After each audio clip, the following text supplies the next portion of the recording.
as coaches, you guys know, we stand for an impossibility. People come to us thinking there's a roadblock, there's a limitation, and we help them walk them into new paradigms, new ways of experiencing life altogether.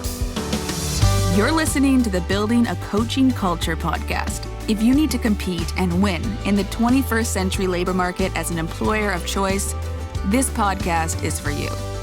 Each week, we share leadership development, coaching, and culture development insights from leading experts who are developing world-class cultures in their own organizations. And now, here's your host, J.R. Flatter.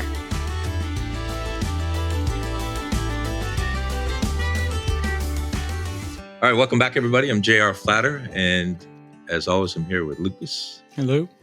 And we are here with the distinguished guest, Jewel Edward Love Jr. Our audience, I think, is similar to your audience in many regards, leaders of complex organizations that are learning to succeed in this 21st century, in this hyper-competitive labor market. I'm staring at your LinkedIn profile. You're a pretty impressive guy. But I want you to just take a few minutes and brag about yourself and tell everybody who you are and what you're doing. And I'm going to need a little bit more than a few minutes, but I'll try and keep it to that. So I am an executive coach. However, I'm also a licensed psychotherapist in the state of California. The niche audience that I work with, and I've been working with for the past almost 8 years now, is Black men in mid-level and senior leadership roles. And I help them with the 3 S's: salary, seniority, and job satisfaction.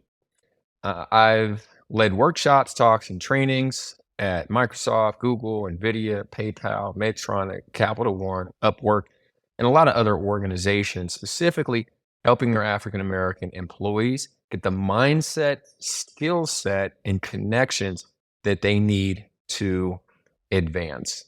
I have a newsletter. It has a few thousand followers. It comes out every single day, and I'm working on my first book now. I don't even think that was 45 seconds.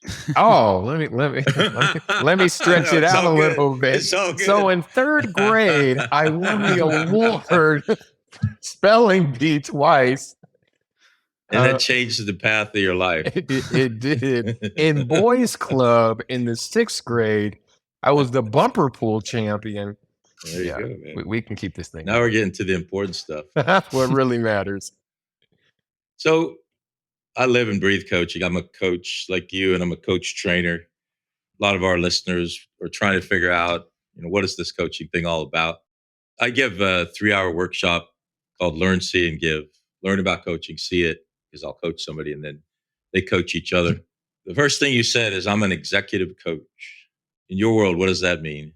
So being an executive coach is working with people at the highest level of the organization. So that can mean different things to different people. What that actually translates to for me is working director level and up. So that's going to be director, senior director, VP, SVP, and C-suite leaders. That is going to be, the sessions I should say are going to be slightly different. The politics are going to be a little bit different. Roles and responsibilities, the ways people are thinking are going to be a little bit different.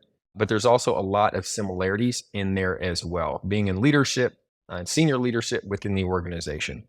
You had mentioned focusing on those 3 S's, salary, seniority, and satisfaction. Is there a balance between those, or is one kind of more of a focus for you than the others, or how does that play out day to day? Yeah. So with clients, money is probably 80% of the time a factor. They want more of it. They're always looking to increase their total compensation package. And sometimes that's based on the lifestyle or retirement that they're trying to lead or achieve. And many times it's also just about ego and status. It's a marker. At that level, they typically have enough money to pay for their kids' private schools, go on the vacations, pay off the mortgage, etc. But it's just about being able to really acquire more and take their lifestyle to the next level. As far as seniority, that piece, it's oftentimes about influence that they can have and their impact on a larger part of the organization and on people's lives. So seniority is also important psychologically as a reward for growth, for loyalty, and for achievement within the organization. So that's really important. As far as satisfaction, that typically boils down to them being passionate about what they're doing and the impact that they're making, both in their professional mission and related to their impact statement. The professional mission simply being the impact that they want to have on the world of business with their career. That's essentially their North Star, that whether it's a promotion or a new job, new company, they filter it through that to make sure its values align for them in their professional mission going forward. Their impact statement is simply the impact they want to make on people, animals, or the planet in very tangible ways. I mean, even if they're selling big O tires, the impact statement could be helping families get home safe. Something. Simon Sinek talks about the deeper why. This taps into that. It's the driver that's beyond monetary. All three of these are a level of currency. And when one is missing, it can be lopsided and the individual can feel unappreciated. And that can start to impact motivation, performance, etc. So one of the things that I've learned about and focused on in growing a coaching business is how are the leaders that work with you different than when they begin and when they're finished? What is if you could go as far as to say, what's your quantifiable end result? Like for me, it's a coaching accreditation. For you, it's A raise. Yeah. A promotion, a new job. Those are really the three measures of success for most of the guys most of the guys that come to me, they're looking for more. They're looking to get to the next level of seniority, make more money, or get a new job. And I help them with the skill sets, the positioning, essentially the repackaging, highlighting what their strengths are in order for them to beat out their competition and be positioned as the best choice and ideally is the only viable choice for that next role or that job. So those are really the concrete things.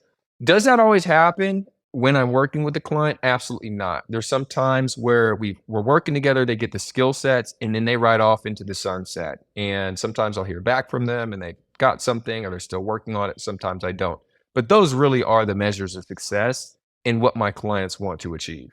You also mentioned earlier the mindset that you kind of help people get to, get that job promotion or the raise or the new job. Is the mindset usually a limiting factor, or is it more like the practical, like, oh, you need to hit the ground and grind out some resumes? Yeah, so this is one of my favorite questions and topics to talk about. So the mindset, so I talk about many times mindset, skill set, and then connections. On the mindset, people, if we're just talking, I mean, this really applies to getting a new job and getting a promotion. There's really three positions to be in when getting a new job or going for a promotion. And the three are: number one is the lowest level. It's called a corporate beggar. Corporate beggars will do pretty much anything within the corporation. They typically use phrases such as, I'll take whatever they can give me, I just need a job, stuff like that. It's the worst place to be negotiating from or trying to gain a new role from that position. The second level up is what's called a commodity hire. Now, commodity hires are technically qualified to do the role, but there's nothing particularly exciting or unique or special in the way that they do their job. They're typically, if and when hired, shown to their desk, expected to do a good job. And that's pretty much it. Like a barber at Supercuts or a dentist at Western Dental, these people come and go. Whether they're there or not, somebody else can jump right in and keep the business moving along. This is a commodity hire. Better positioning wise than a corporate beggar, but most people fall into the commodity hire category. And then the top tier position is being a specialist. Specialists are the best in the world at what they do. They know their zone of genius, as I talked about earlier, professional mission, impacts statement, their greatest strength. They know these things. And if you think about it like at a hospital, a neurosurgeon, a nurse, and an intake coordinator, they're all important, but these people don't even eat lunch together. There's completely different levels to this. So what I do with my clients, mindset wise, is position them as a specialist. This is best in the world at what they do, literally, not just figuratively. So when they are presenting their value, be it through their resume or during an interview or hobnobbing or networking, it's all up front with the value that they bring and that they would likely bring to that role, which helps them to edge over and ideally beat out their competitors. So, as I listen to you describe what you do, it doesn't sound like it happens quickly. What does the arc of a typical engagement look like for you? Absolutely. So I have three programs. I have a gold, silver, and bronze program. Starting with the bronze, it's 3 months of weekly coaching and 50 minutes. And the silver program, 6 months, gold program, 12 months. What I call it is their executive blueprint. All the skill sets, mindsets, and framework for connections that they're going to need to land their next job, raise, promotion. That's 3 months. They get all the information skill set within that time. 6 months, it's just going to be a longer engagement where we can really refine and hone those skills and mindsets to make it really authentically them. 12 months is just for longer application, people that want a bit more hand-holding development in their process as well. It comes with some different amenities. One that's interesting that some coaches offer, some don't, is what we call the network. So the network, and I'll share why this is important, maybe not specifically, but definitely for Black men in corporate America, is access to all of our previous clients. So you got to think about it like this. Numerically or statistically, there are not a ton of Black people / Black men in corporate America. The numbers are relatively low. So these guys are coming in, sure, they've gone to Yale or Harvard or Michigan or UC Santa Barbara or a historically Black college or university, Morehouse, Howard, something like that. And yet, when they're getting to the corporate environment, they're gonna be one of the only, especially if they start really climbing the ranks. VP, they're gonna be the only Black man there 9 times out of 10. So while talking business and talking shop may be the same, there are gonna be some cultural concerns that they're not gonna be able to go to their non-Black peers and get lived informed experience, advice or counsel about, but it relates to their professional success. So by having this network of other Black men experience something similar, they can go to that network and get best practices for how to overcome a certain obstacle, skill sets, mindsets, all of that. So the silver and gold programs have access to the BEM, Black Executive Men network as well. So that's a value add and also a lever to pull for them to really engage deeper as far as the silver and the gold program. You have a really unique perspective from, the person looking for a new position or, to get promoted or what have you. But could you speak to the employer perspective? How can they kind of facilitate finding these specialists, number one, and then number two, particular with your niche in executive Black men? Yeah. So an employer looking for a specialist, one of the things that you really want to look for is the unique value add that the candidate is going to bring to your organization. They've done research. Ideally, they know what's going on in your industry. They know what's going on, the innovations, challenges at your specific organization. They've done research on the leadership team. They know who they are. They have some familiarity, ideally a lot, with the role that they're applying for, and they can apply a 3, 4, or 5-step system. Essentially, they can detail how they would get the job done. They're not just out there freestyling it. They can give you a system that's going to have repeatable, high quality results. All of these things in this piece of the puzzle, in addition to them being values aligned with the mission of the organization and possibly even the specific innovations of the team or the division that they're going to be on. All of these things help to ensure that they're internally motivated beyond just the money. You want somebody that's motivated beyond just the money. They're going to want to have some ideally belief that carries them to work hard and go over and above in order to get the job done and be a team player.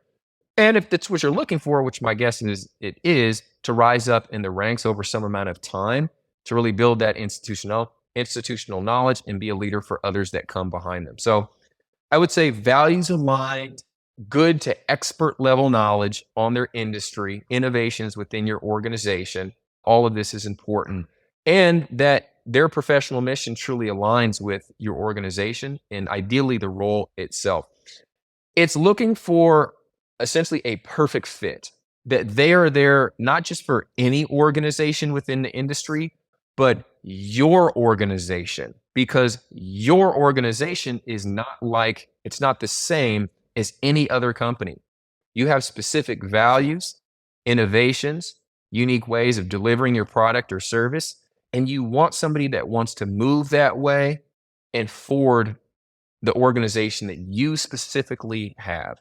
So that's one of the keys is they're specialized. Even if they haven't worked there, there's a ton they can learn and should be learning and will be learning ahead of time if they're a specialist and looking to be a specialist at your org. So I see a really powerful vibe running through your remarks, and I'm going to ask you, I'm not going to declare it. As we're in the 24th year of the 21st century, there's this theme that achievement might be less than noble. And that you have just this high achievement vibe running through you. It seems like that's where you work with your customers. Talk to me about that, if you would. It's incredibly important. Achievement is incredibly important. It's not just about the money. The money is very important, actually, but it's not just about the money. Talk about the human potential movement. It's about fulfilling one's potential. And that can give, especially for my guys, a sense of fulfillment, which connects to internal sense of joy and a level of peace. That they're both firing on all cylinders actually gives them a sense of peace. And when they're not, they're disturbed by it. They're not okay. They're frustrated. Home life, family life could be going well, it could be going horrible, but this is something different. This is it's their career. And this is an essential part of my guy's life. They would not be happy just sitting at home, watching television or watching YouTube. They're incredibly driven.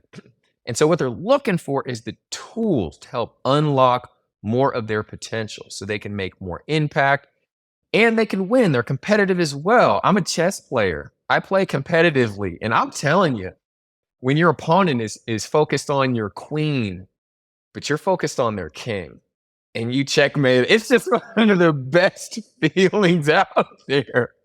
So those are many of my guys as well. And I'm glad and interested that you bring up the commentary on achievement and maybe a decrease in emphasis on it. And I want to just, wholeheartedly say yes. And because I'm so submerged in the world that I'm in, it's about getting to the next level over here. And it feels great to do so. So if I could continue to pull that thread, when people show up at your door, they're already in the 1%.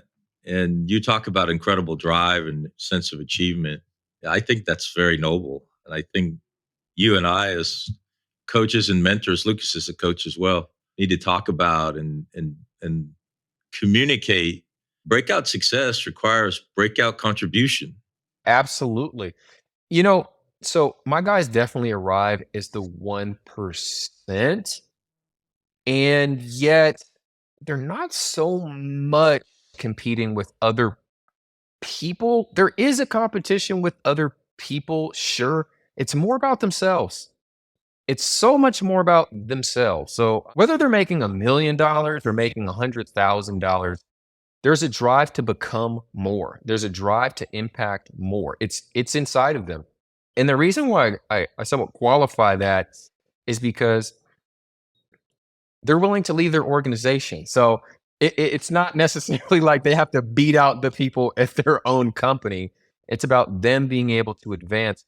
And if they can't do that at their organization, then they're willing to leave. One of the things that we talk about is really creating generational wealth and how one's career, it's not just about serving clients and making sure your boss is happy, but there's the piece that's really about being able to set up your children, your grandchildren, and your great grandchildren so they can have high quality food. They can go to the schools they want to go to. They can live in the neighborhood that they want to live in. They can travel.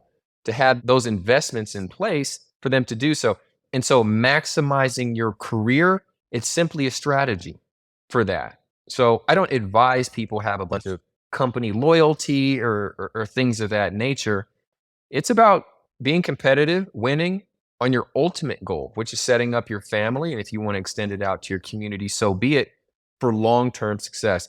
And so having a high achieving job, reaching the C suite, getting a paid corporate board of directors role, all that is in service of this larger overall goal and mission. And many of the times, the guys have not done all of that work. So that's what can lead into larger engagements and mindset shifts as well. Speaking of, the big role that family and the home aspect has in people's drives, how much of the work that you do is, making sure that the family doesn't get left behind, making sure that the balance is there, where you're still able to, enjoy your personal life outside of the professional life? So work-life balance, it's key.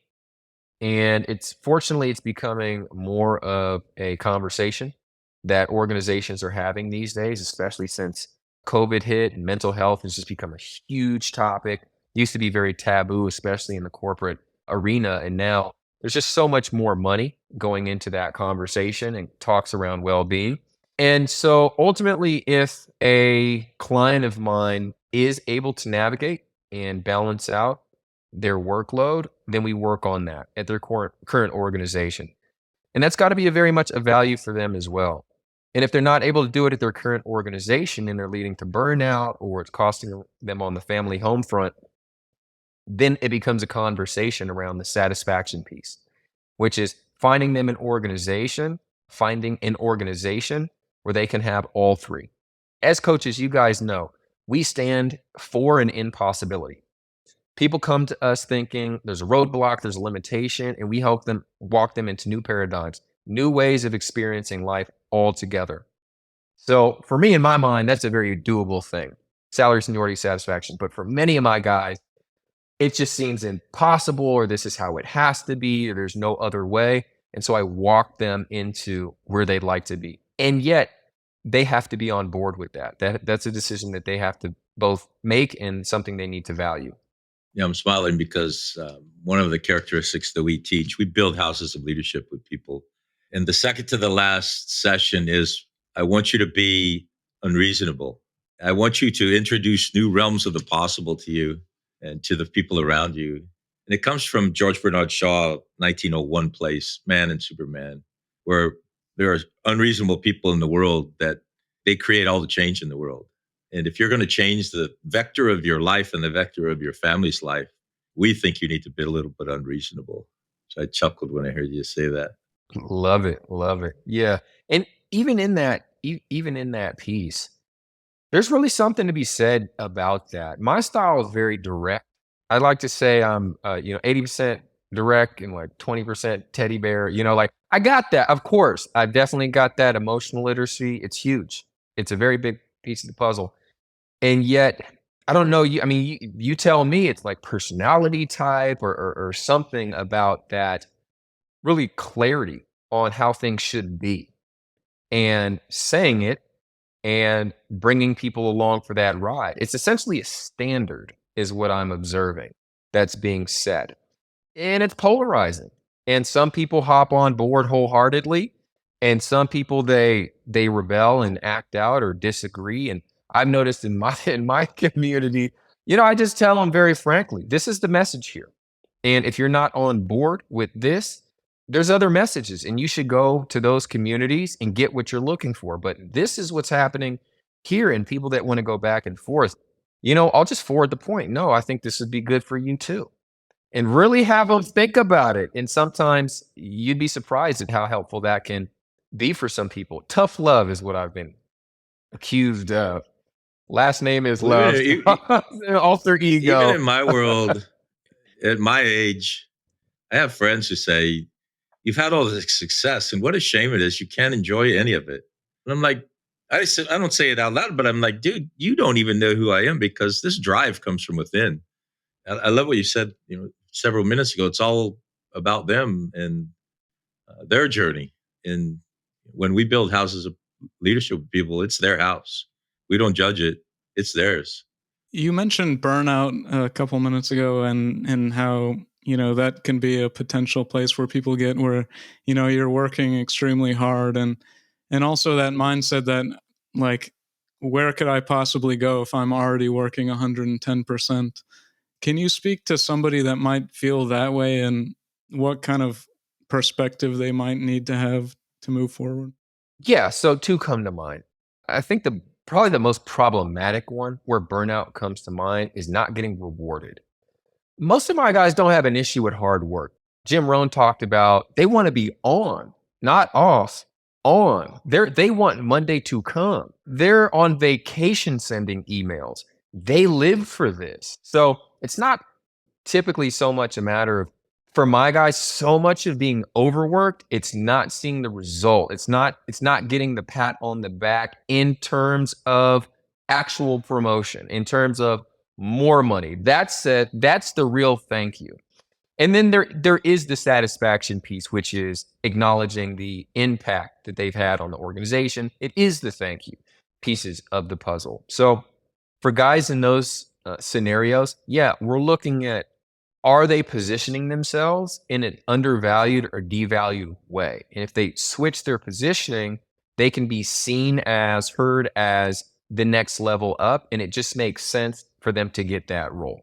So that's one avenue. The other is exiting and using that same approach, but because once people's perception of you is locked in, it can be hard to change. If they see you as a manager, for 5 years, not going to be a direct, like the chances are just so slim, and it gets tighter and tighter as you move up the corporate ladder.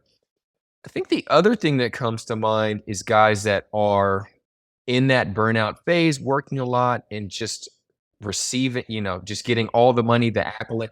I can't think of a single client that's in that scenario that has satisfaction, has money, and has seniority that's just overwhelmed. And so, guys, I know you're out there. I know you're out there. It's just maybe I haven't. I'm going to look into that, Lucas. That's a really good thing to actually look into. Got it all, still burned out. It kind of begs the question of, is it really just about cutting back hours, or is there really something else going on? Are they not on purpose? Are they? But that's the satisfaction piece, which is why I don't think I've seen it.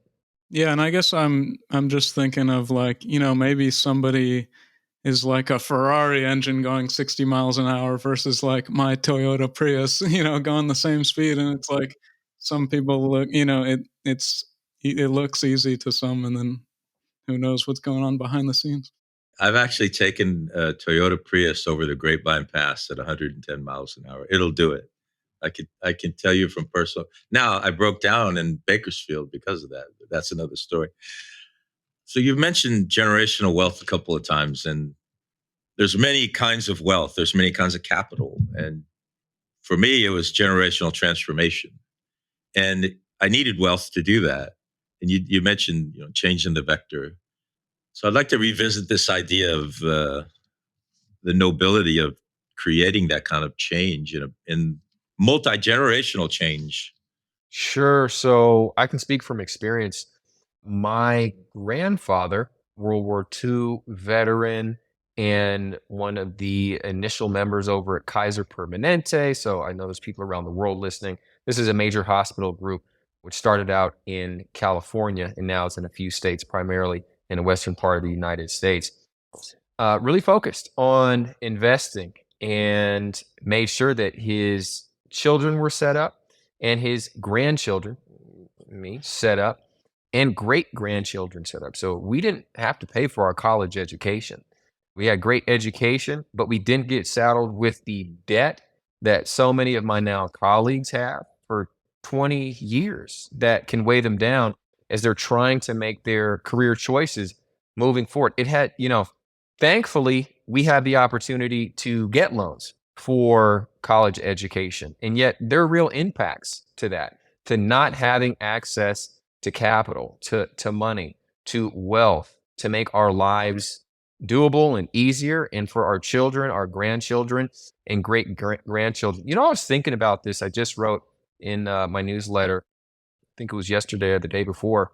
Without these things, we have to typically rely on the government. And that's going to put us in a very limited, a very small scope of what we can really do. And the world is huge, and there's a lot of great services and opportunities and experiences. And it's important to be able to live full out and to have these experiences. It's part of the richness of life in addition to our daily relationships. So for me and the standard that I set for my guys in my community, it's not just about them being successful and blowing it all in their lifetime. Those guys are failures over here. It's about setting it up for generations to come. It's one of the best ways to build happy families, communities. We can even take it out to a country. It's a philosophy that's always been winning. So you mentioned the newsletter and a light bulb went off, and I was thinking, like, I wonder if he's using like any sort of AI tools to like help generate ideas or, even help write. So my question is, in your perspective, how is AI gonna factor into coaching, whether it's, marketing or coaching itself? Yeah, so it's an AI newsletter when the last paragraph says, in conclusion, In summary, that's all you need to see to know that either AI or fifth grader. It was either AI or that's how they taught us to do it. In conclusion. Yeah. So AI is phenomenal. It's incredible what's going on there. Yes, larger conversation around jobs and the future and things, but just for, I think, the more immediate reality for coaches and business owners, it's phenomenal. I write all my own content, and I do that for a couple of reasons. Number one, AI is it doesn't have I don't know if it's knowledge or definitely not awareness, but it doesn't have the insights that I have in working with my clients. Will it get there in the future? Sure, maybe, probably, but it doesn't have it now. So it still comes across as a little too general for my particular audience. So that's one of the reasons why I write, just to be a specialist, like best in the world at what I do. It still needs my brain for now. The other thing is I learn my subject even better when I write about it.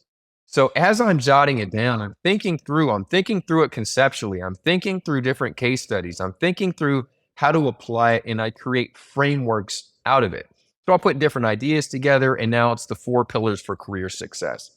And as I'm sending this out, people will call me on a consultation and say, I need to work on my 4 pillars of career success. So I'm teaching, I'm setting standards, I'm setting the norms for my community, and I can't rely on AI to do that. It's not doing that as far as what I can tell, nor do I want it to do that at this time. I want to be the one in control of creating that and having that be just something that authentically comes from my sessions with the clients themselves.